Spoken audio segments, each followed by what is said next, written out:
Okay. Turning the mics on. Oh, God, I don't even want to. Oh, my God, that's so embarrassing. Oh, we're really good. We're so good. Yeah. We're like the goodest.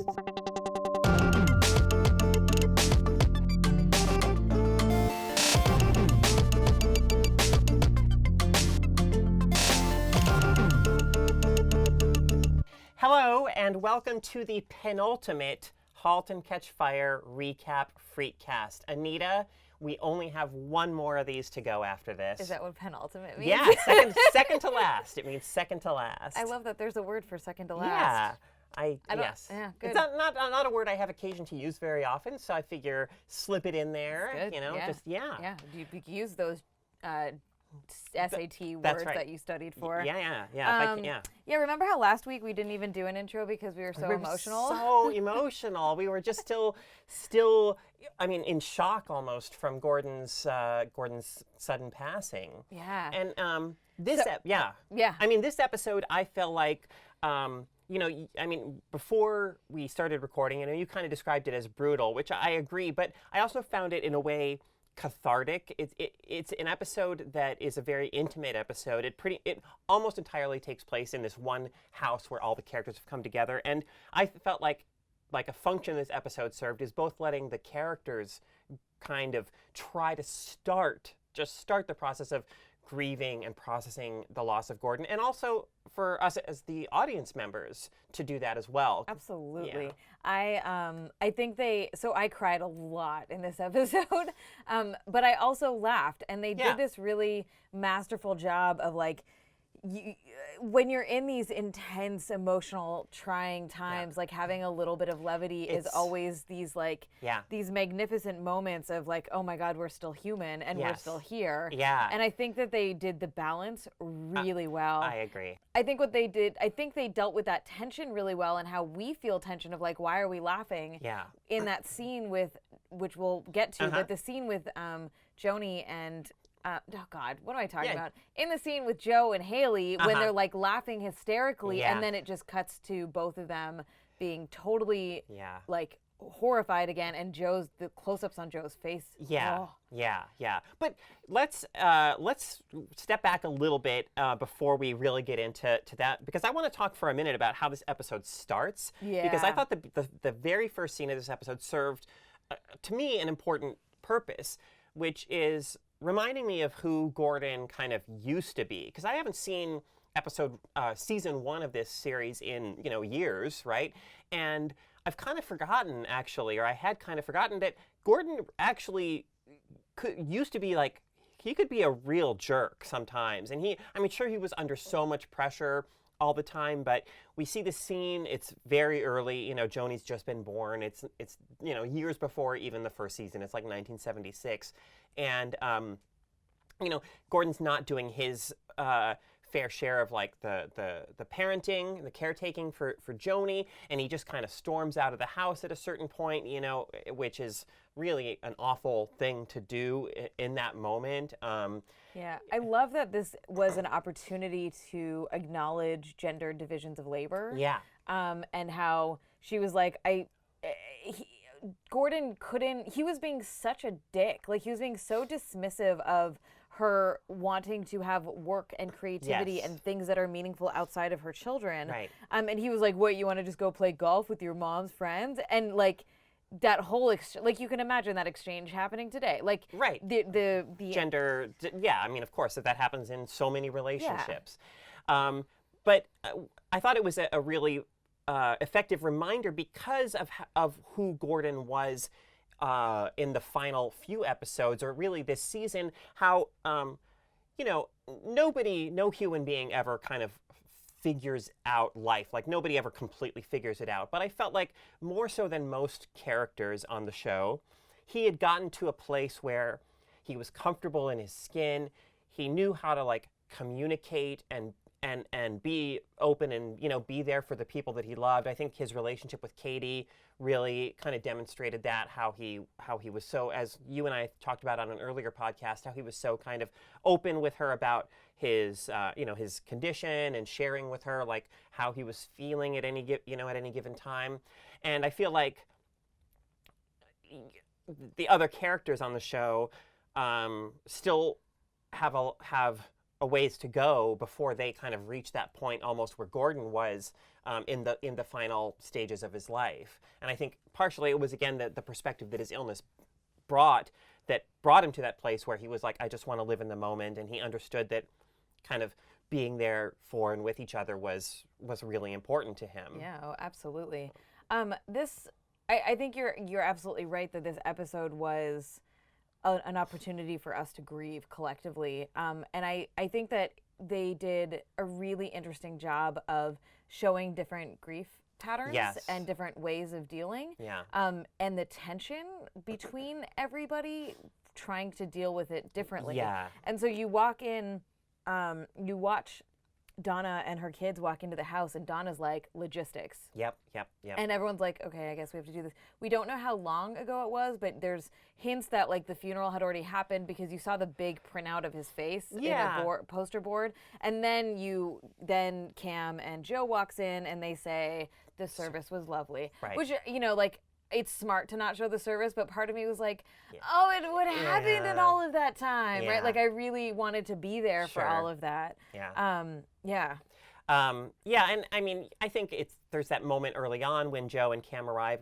It has that kind of, there's that little conversation that I think many of us who have been through these situations of grief can relate to, where Joe says to Donna like something like, "How are you doing?" And then he says, "What a stupid question. We're all doing terrible." But that's so true that what else do you say sometimes in those situations? I thought that was just so authentic. That kind of.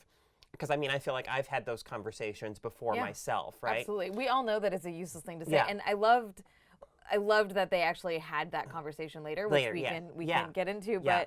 But my favorite shot of the whole episode was when Joe is taking Gordon's jacket off of the coat rack in the hallway. Yeah. He pulls the book. He's like, oh, what are in the pockets? He pulls the book out. He opens the book, and it's this beautiful framing, and it's this slow shot into Joe's face as he's like not reading it, but opening it to try to get something out of what Gordon was getting out of it. Exactly. And I think that they one of the things that Halt does really well that I think is critical in conveying emotion, and some of my favorite shows do this, is that they let you linger on the emotion of the character. Exactly. And so I think they did it with several characters, but they did it a lot with Joe in this in this episode. And I think, by doing that more so than any other character, there was this like torturedness to Joe that the other characters didn't quite have because of the editing and filmmaking choices that were made. I agree. I mean, I really felt in the end that there's a way in which Joe is having a harder time starting to process this, starting the process of grieving than maybe the other people are. He seems a little more closed off. There's a moment later when Boz, who I love everything Boz does in this episode. He's so great as like the grandfatherly character, just trying to kind of comfort people in all these different ways. But, there's a moment where Boz starts to share a remembrance of Gordon. He's like, I used to call him Soup Stain, and Joe just almost immediately is like, I'm not ready for that yet. Like, I'm not ready to start talking about Gordon in the past tense. Totally. I can't do it. Yeah. And it's like at some point you need to do that, right? You need to, ideally with other people who also remember and love the persons. You need that, but Joe's just not ready to do it yet. And I think Boz too, he's cracking the jokes about cinnamon, and you're just like, oh. I loved it though. He's like, he says, the secret's in the cinnamon. Yeah, I love how he says this little like just such a great little Boz thing. And Toby Huss is so great. So good. And then that joke like, keeping the cinnamon as far away from the chili as possible. Like, but also you're just like, oh, I'm like gut wrench being like, shut up, Boz. I know, but I think what's really sweet is that he doesn't give up. Yeah. Right? And so the forcing Joe to eat, it's the so way obvious. he did it, it's so obvious. But yeah. But it's really loving. Exactly. And I know we're skipping forward, but I think that this is an important moment because Boz brings food. Yes. Because nobody's thinking about eating. Right. And it's the wrapping on the episode of like communal dinner table. Yes. Right? Like everyone's gonna sit around, and you do feel some levity with all of the tension of the episode in those moments there. Yeah. But let's talk about why there's tension in the episode. Sure. That led to needing that kind of release. Yeah. Well, I mean, one thing I think that it remains crucial in this episode is Joe's kind of relationship with Haley in a way, which started, I thought, so beautifully a few episodes ago when they're at the restaurant together. And, as I said in a few podcasts ago, he just says, about the girl that Haley obviously has a crush on. Like, she seems cool, kind of, trying to be that understanding figure in her life. Going to all this work to try to get back this sweater that Haley wanted. But my favorite little just moment in all of that was when they're in the truck and they're driving to the Goodwill, and Haley's listening to music on her headphones.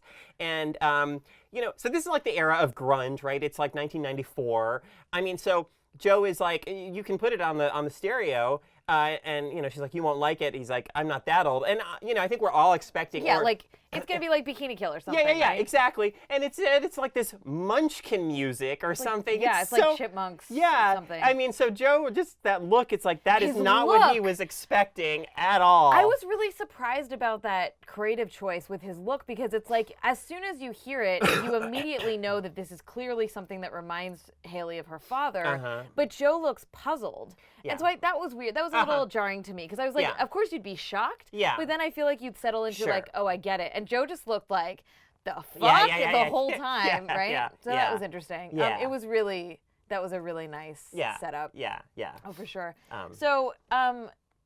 We also have, so they're bonding over this. Yeah. Do you have a learner's permit moment? Yeah. It's hilarious. Yeah. So Joe is freaking out about getting this sweater back, which has so much more to do with like grief than it has to do with actually needing to get the sweater. Right. And that was such a bonding moment, and such a weird, like, funny, you're just like, let him have the damn bag, right? You're like, dude, what? It's freaking Goodwill. I mean, what is this, like, rules and regulations shit that the guy is pulling? Yeah, and so they have this bonding moment, and then this comes back to the, like, that look of horror, like, they're laughing hysterically, and then they both are like, we can't laugh. We are not allowed to laugh. Right? Which is, like, it's self-punishing in some ways of not allowing grief to happen how it needs to happen and having some levity. Yeah. Man, Joanie and Donna. Yeah. I mean, I really felt like Joanie was the one who was cruel in that instance.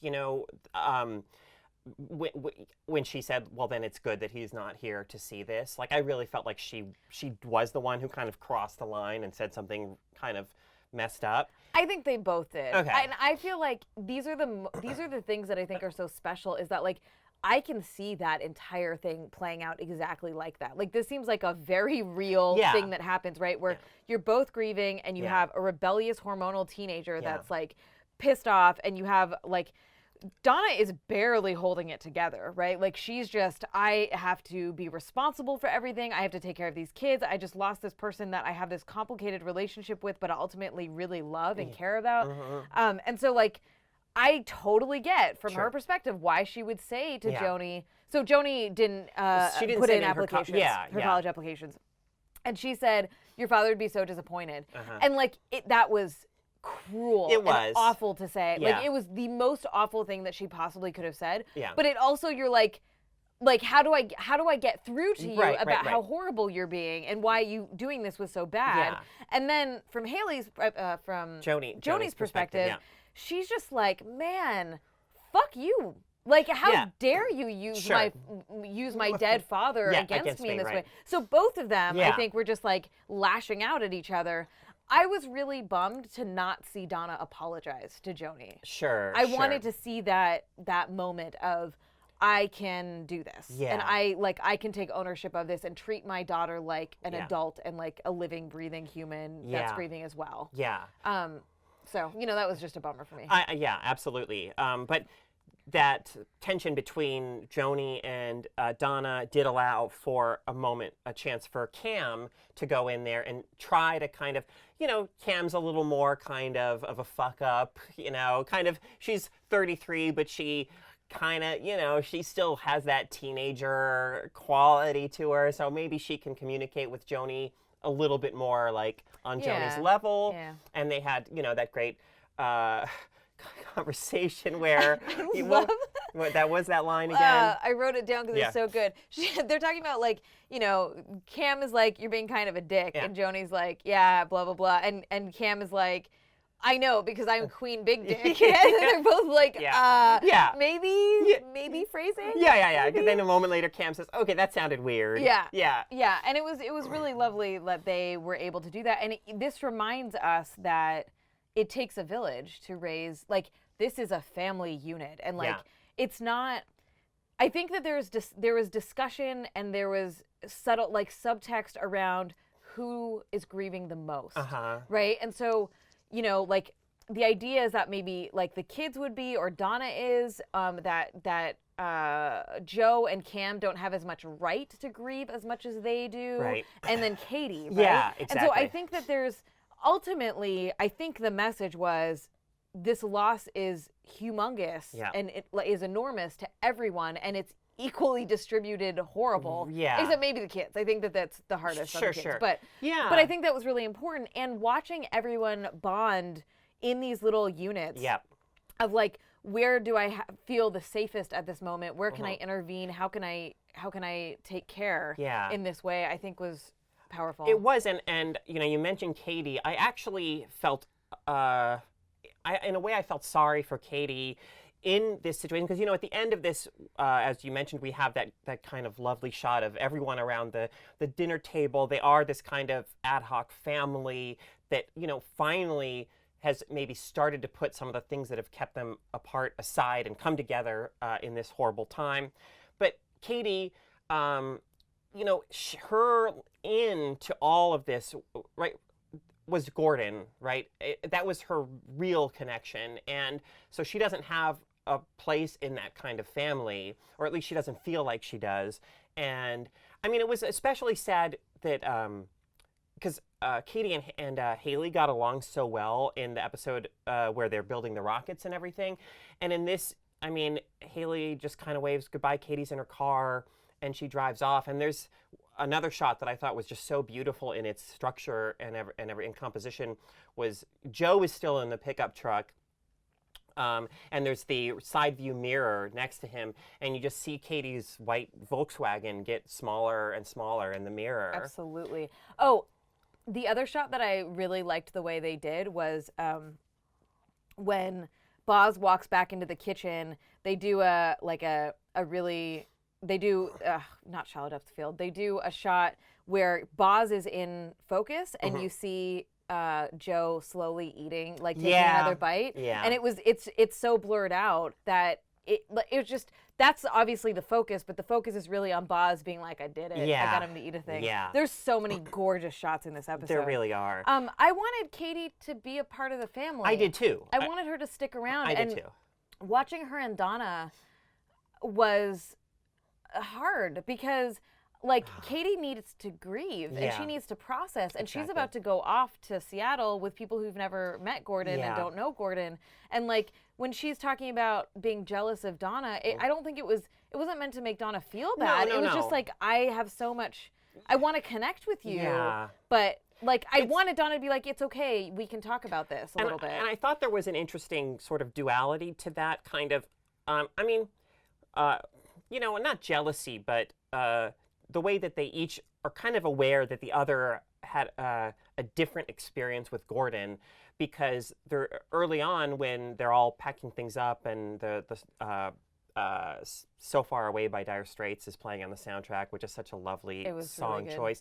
Donna picks up this picks a photo off the refrigerator of Gordon and Katie together, and they look so happy. And I think, this is obviously pure projection on my part, but I almost feel like Donna would be looking at that and kind of thinking, maybe like, oh, I wish that what if Gordon had been this person when he and I were together? Sure, and I think some of the intro set that up as well, Yeah. right? The throwback and like why that relationship failed ultimately, and then having Katie be like, he was up for anything, but you know that, and you're like, that's not the same guy that I was married to, kind of thing. Yeah, absolutely. And so like they gave her. I think they gave Katie a justified farewell, but I really wanted her to stick around. I did too. That really, there was definitely some heartache for me around seeing her drive away. But the one big relationship I think we haven't touched on yet and that we really need to talk about is Donna and Cameron. That scene? Yeah. Okay, actually, I'm getting ahead of myself. Okay. Because the scene at the end is my favorite of the entire episode. It's so good. When Donna says, "I finished your game." Yeah. Like, we've been waiting for this. Kind of offhand comment, and Cam's like, what? Like, record scratch, huh? Yeah, exactly. Right. And she's like, what do you mean finish it? Yeah. And she says something that I thought was really lovely. She says, I made it for people like you. Unfortunately, there aren't that many people like you. Yeah. And she said, thank you for playing. It means a lot. And it was really lovely. And like, I think that was a really complicated scene because immediately after, Donna is trying to apologize to Kam for the things she said in the hospital and and that's code for everything, right? Sure. Yeah. And Kam is dismissing it by being like, I don't even remember, because Kam thinks that she's being polite and like they both like Kam thinks that she is being doing the right thing here by being like, it's okay, I didn't even think about it, that's behind us now. Yeah, where Donna takes it as, oh, you don't want to talk about this, right? Yeah. And so they walk away with this, like, both of them feeling awkward and unresolved. It's like they need to, and it creates more tension. Yeah, because they actually kind of need to clear the air, right? I mean, I feel like they need to have that conversation, and Cameron's kind of dismissal of it is not going to help them kind of reconnect. Yeah, so fast forward to this scene near the end where yeah. Donna's like, where's Kam? She's outside, and Cam's like, it's really hard being in this house. Yeah. Which I'm glad, like, only Katie and Kam acknowledged that. Yeah. Although, I mean, they all, like Joanie and Haley were just sitting in their rooms, like, I don't know. Yeah. So having that I thought was really important. And that whole exchange was, we've been waiting for this. Yes, and for also so long. I feel like that is the pinnacle of this episode for me in a lot of ways, where it covers so much. Like Donna telling Kam it's okay to not want to have kids. Yeah. And them having a conversation about this. Yes. And her being like, this is my experience. And Kam is like, I'm going to try to process that. And also being on TV, being like, it's okay that people don't, like that, that there are women who don't want to have kids. And that's okay. Because we have so many messages in society being like, you hit 30, you better have some babies now, or else it's going to be too late, or you're not like complete without it. And so having Donna, who has had 2 kids, be like, yo, it sucks even when you want it. Right. And it's so, really hard. So then Donna sits down next to Kam and she says, I miss him. Yes. And I'm bawling at this point, right? Yeah. And then she says, I miss you. Yeah. And I'm like, oh my God, I'm going to cry just thinking about it. Yeah. And then you see Kam like aggressively nodding her head, but Donna's not looking up. And I'm like, oh my God, how she can interpret the silence. And then she just says, I'm here. Yeah. Yeah, it feels like such a long-awaited, and I mean, I think part of what this episode almost is about for me is that the idea that, hey, people, it shouldn't fucking take somebody dying to realize and appreciate the people in your life that you love and to be there for each other. And it's good that they're reconnecting. I mean, this is what I've wanted for so long because, God, I loved them as a team at Mutiny, and I just feel like their friendship was such a wonderful part of the show, and they're dynamic because they're such different women. They're dynamic working together, and there's something, that just kind of bittersweetness in the fact that, if only they'd. It's just awful that it only happens after Gordon has died. Absolutely. So the beginning of their conversation in that scene is about asking how are you and how stupid it is, and like they're going through the routine, and they say, how are you? Like, so then they joke about how like, oh well, you have to say hanging in there, and then Donna sits down and goes, how are you? And then Kam goes, hanging in there. Yeah. And I feel like that would have been a better title for this episode. I feel like hanging in there is the theme of this episode. That's a good, That's actually, Goodwill was like, I get it's why a double they did it. entendre, sort of the place and then the people. Yeah, but I agree. Hanging in there would totally be a better title. They should hire me. Yeah. No, not really. Yeah. I also, the other thing I really appreciated about this this scene that Kam and Donna get to spend together is it offers a chance to acknowledge the friendship between Kam and Gordon, right? How, I mean, there were only a few moments throughout the run of the show in which those characters really spent time together. There was the whole kind of Nintendo thing in season 3 when they really bonded, and then there's the great moment earlier in season 4 where Gordon says, you know, if it would be pretty cool if my daughter grew up to be like you. But you know, you from even those little moments, you understand how important that friendship was to Cameron, and just her acknowledging, you know, how hard it is for her to make connections with people, and that you know, she doesn't have many, you know, she says something like, I don't have that many good friends to spare. It was so powerful. It was really it powerful. Resonated really deeply. Yeah. One thing too that I just remembered was the bonding between Haley and Joanie, I think, was so unexpected and also really powerful. And that's when, so Joanie says, you're everything they wanted, and Haley says, not everything, which is totally alluding to her being a lesbian, which is an interesting thing because, like, she's clearly worried that her parents would be upset by that, right? And she's afraid to come out and all of that. And so, like, it would be nice if they explore that more before the end somehow. I know. You know, who knows if they have time, but at least they did. At least they didn't just drop that in there for no reason. Like they are acknowledging that this is a part of Joanie, of Haley. God, I'm like my mother, who cannot get me and my sister's names right. That this is part of Haley's growth beyond the boundaries of the show. Yeah. It wasn't just a plot point to drive stuff between Gordon and Joe, or you know the characters. But so all of this stuff happening, and then having them sit at the dinner table together and share a meal, I think and like having them walk down the stairs laughing, right? And then Joe being like, I'm sorry I didn't get your sweater. I'm the most tortured person ever. And then when they started talking about like how Gordon lied about a hot dog eating contest. Hot dog eating contest. You saw Joe come around. Joe did not shut it down. You saw him kind of smile a little bit. Starting, they'll get there. Just that, I know, he's having a harder time. I think he's always historically, you know, carried around so much pain because of his family history and everything. And he's, I think, just a more closed off person in general. But I think he'll get there. So obviously, going into the final 2 episodes, you know, one of the I'm not done talking about this episode yet. Like I have something else to say about the episode. No, but I mean one of the big dilemmas seems to be the wanting kids, not wanting kids thing between Joe and Kam. You know, where are they going to land on that? Anyway, that's kind of at the forefront of my mind. Is we only have 2 episodes to go. I mean, obviously, I think these characters are going to remain that kind of ad hoc family in some form or another, but I am curious to see where we go. Totally. So, what did you want to talk about? So the episode opens with the flashback. The flashback, and it ends with the flashback. Yes. And when it came on, I was like, oh, really? You're going to end with this shit? Like, not that I think it's bad, but I'm so in this house with these people, and like, I wanted to walk away with that.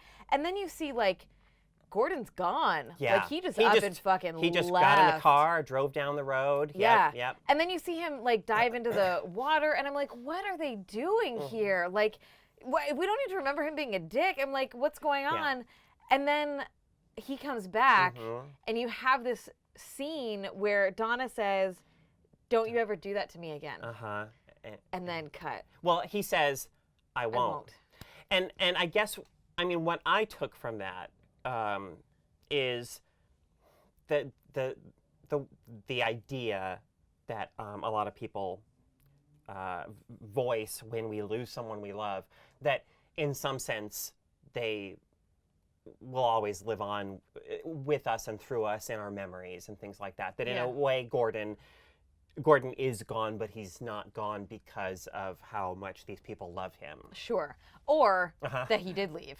Right. I mean, that was it. I mean, I was like, in my mind, I was like, those are the two interpretations. Or like also that it was always Donna. Like not in this stupid bullshit soulmate way, but that they were always connected and they were always there for each other, right? And so like, you know, there's a lot of, I think that it was a really powerful line because we're like, there's all of this meaning wrapped up in that, and it's beautiful in that way.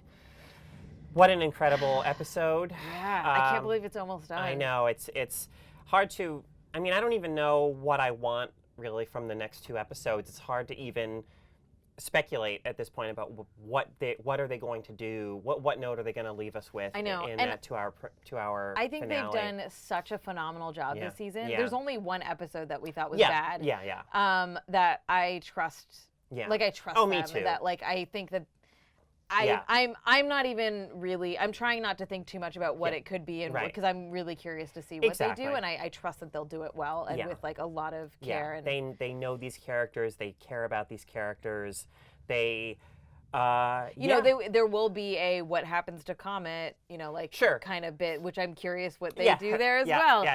But so we will be back next week to all say goodbye. Penultimate. No, this was the penultimate. That's the ultimate, I guess. The ultimate episode. The ultimate Halt and Catch Fire recap. I should say, this wraps up our penultimate. Blah, blah, blah. Yeah, you know, we'll all say goodbye to the show next week together. So come back for that, and thanks so much for listening. Yeah, and if you're watching Star Trek Discovery, Ebony and I have been gruelingly recapping that. That's a less glowing podcast in general, a little less love for the show on that one, but a lot more, I think, the show Discovery allows for maybe, in a way, more kind of critical feminist analysis. Absolutely. You get into more like nitty-gritty stuff, which is super interesting. Absolutely. So you can find everything we do at Feminist Frequency. Wow. .com. FeministFrequency.com. And we'll see you next week. Bye for now.